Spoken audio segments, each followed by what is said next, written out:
Okay, so for the video, I decided that, so you don't hear my tapping noise, because I forgot the rubber end on my pen, so that when I type or write on here, you won't hear a tapping noise. So I decided to fill out this answer key first and then just talk about the process to go through these proofs. So there was 12 questions. A lot of them were really similar to the ones we did on the notes, okay? So there's a lot of similar strategies, and we can use those same strategies that are in that box on our notes. We'll see those in use as we go through these. So I'll kind of walk you through these. I didn't have as much room and I didn't want to go on a separate page for these just so you could see the original question. So always I like to do the more complex side. The left side looks a little bit more complex, so let's look at it. So first, I changed my cotangent and my tangent. I changed those to be sines and cosines because I find that a lot of things cancel out and are just more simple if they're in sines and cosines. So we changed the cotangent to be cosine over sine, and then it's plus cosine times sine over cosine. Now you notice I crossed those cosines out because cosine divided by cosine, that would just be 1. So cancel those out.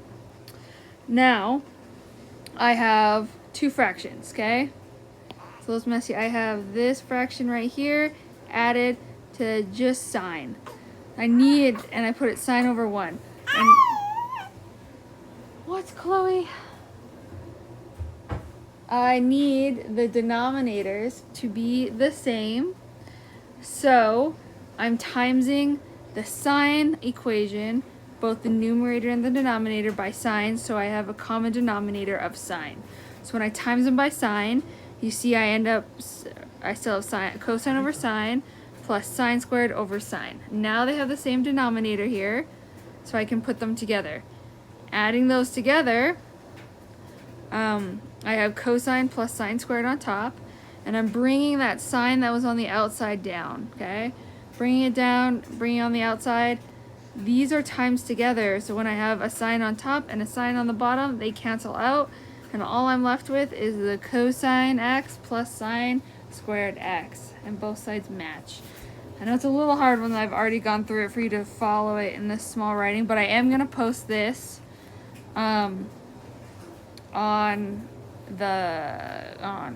Canvas so you can see my answers. Okay, so let's go to the next one. So remember, one of the hints was notice difference of squares. Do we have a difference of squares in this question too? We do have a difference of squares. It's on top. So I multiplied those out and I got the red equation, okay? So I got this red equation right here. I got 1 minus cosine of u plus cosine of u minus cosine squared. Well, the cosines cancel out, okay? So those cosines cancel out, and then I'm left with 1 minus cosine squared, okay? That's what I got right here. 1 minus cosine squared just simplifies to be sine squared. Well, sine squared over cosine squared just simplifies to be tangent squared. And now both sides are the same. Okay, let's go to question 3. So I have secant squared minus 1 over sine, and it needs to equal the left side. Okay, so it needs to equal the right side, so I did the left side in blue. So let's start here. Secant squared minus 1 is just tangent. So that's what I did right here, is I changed it to tangent squared. Okay, well, it's always easier to work in sines and cosines, so I switched tangent squared to be sine squared over cosine squared, and that's still divided by sine. So I wrote it out without a fraction just to make it easier for you to see. Okay, now when we divide, what we do is we take the reciprocal and we multiply. Well, now the sines divide out, so I'm just left with sine on top and cosine squared on the bottom. So we're going to leave that there for a second. Okay, so that was the left side. Let's look at the right side. Let's simplify the right side to make it look like the left side. Sine on top, well, 1 minus sine squared is cosine squared. So let's change that to cosine squared. And now both of them are the same, right? They equal each other. So we prove that both sides are the same. Okay, let's go to the next one. We've done this one in class, right? We cannot distribute like that. We cannot do that. Only if this negative wasn't here, but it's there. So we can't do that. So I need to erase this. Instead, I had to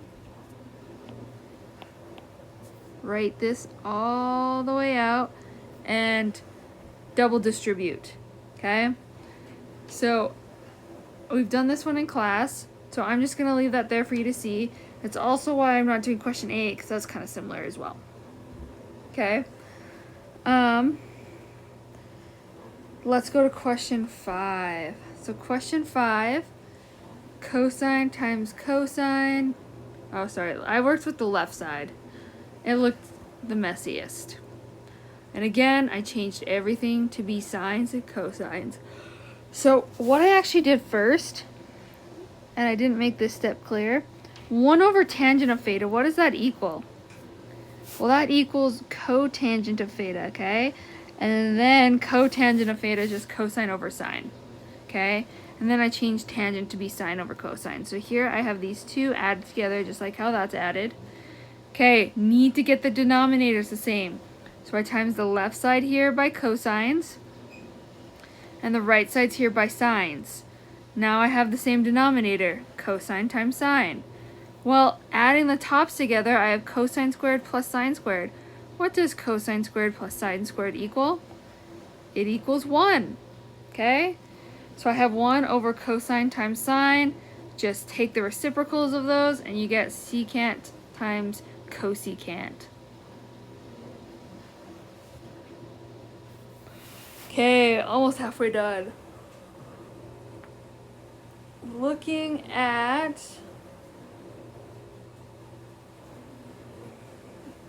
question 6, I ended up having to do both sides, okay? So, started, blue is the left side. So tangent squared, that actually, I think it was a lot easier if I did secant x plus 1. Yeah, that's what I did first. So, remember in our notes, whenever we see something as something plus 1 or minus 1, we're going to times both the top and the bottom by that opposite sign. So the same thing but opposite sign. So I times everything by secant minus 1. You can see right here, top and bottom. So when I times the top and the bottom by secant 1, I double distribute, right? And I end up with this on the bottom, okay?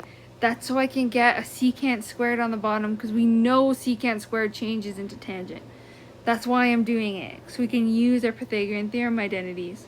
So if I change the bottom then to tangent, it cancels out with the top. Okay, cancels out with the top, and I'm left with just secant of x minus 1. Well, let's get the other side to look like that. Okay, so on the other side, right here, I split my fractions. So I made it so that 1 was divided by cosine, and then negative cosine was divided by cosine, okay? So 2 fractions here. Well, 1 divided by cosine, that's just secant, and cosine divided by cosine is minus 1. Well, hey, now they're equal to each other. Woo! Okay, question 7, and you can pause this at any time. Tangent squared minus sine squared. Well, I made everything sines and cosines. So I have sine squared over cosine squared minus sine squared. So I need the denominators the same, so I times by cosine squared and cosine squared. So I get sine squared minus sine squared times cosine squared divided by cosine squared. Well, both these terms have something in common. They both have sine squared. Okay, so I factored out a sine squared, and I was left with 1 minus cosine squared, because here sine squared, factor out a sine squared, left with 1. Now, what does sine squared times cosine squared equal? Well, it equals tangent squared, and then 1 minus cosine squared equals sine squared. So I'm left with tangent squared times sine squared. Okay. Oh, let's see if I can make it through before my battery dies. Okay, question 9. Again, the left side's the messiest, so I need to get the denominators the same. So I need to times the denominators by each other. When I do that, I get sine squared from the left, and then distributing 1 times 1 gets me 1.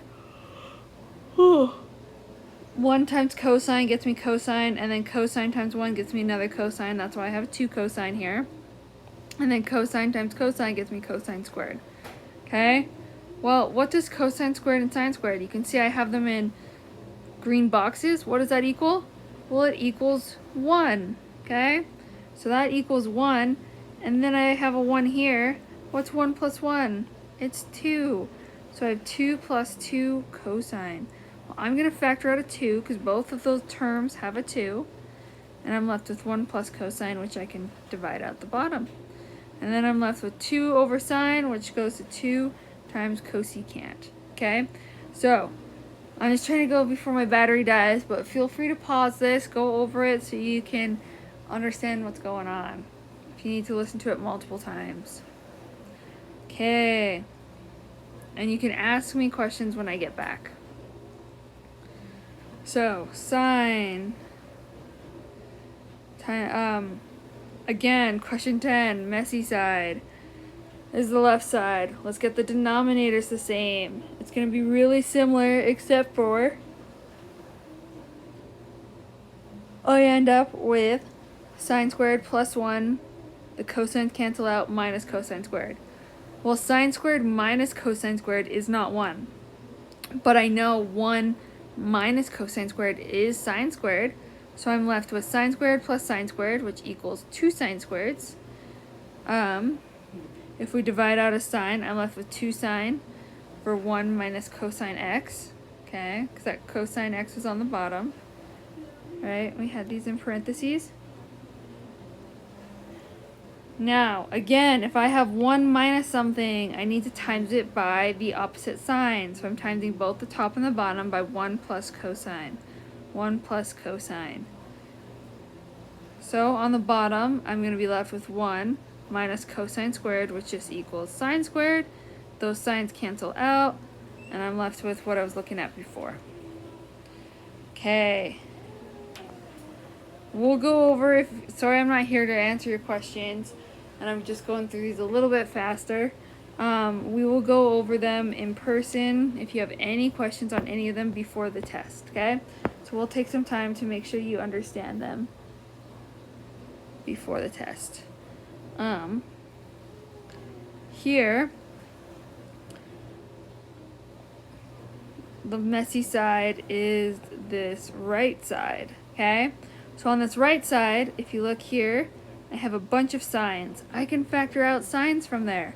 I can factor out sine squared from both of those. If I do, I have sine squared on the outside, and sine squared divided by sine squared is 1 minus sine squared. Well, what's 1 minus sine squared? It just equals cosine squared. And then times these together, I get cosine to the 3 because I'm just adding exponents. Okay, last one is the same thing as the notes, okay? So with this one, we end up getting, let's look at the right side again. If we look at these cosines, they all have cosine squared x at least. I can factor out cosine squared from every single one of these. So I'm going to do that. I factor out a cosine, and this is what I'm left with. Well, hey, this is really just like if I had 1 minus 2x plus x squared. Well, 1 minus 2x plus x squared, can you factor that? Yeah, you can factor that. I'll write it right here. You can factor that to be x minus 1 times x minus 1, right? Well, that's the same thing we're going to do here, except for it's going to be cosine squared minus 1, cosine squared minus 1. Well, what's cosine squared minus 1? It is negative sine squared. So if I multiply all those together, I get my answer, because a negative times a negative cancels out to be a positive, okay? So you can stop this, you can rewind it, you can just look at the answer key and try to follow through my work and come with any questions next class and we can go over it before the test.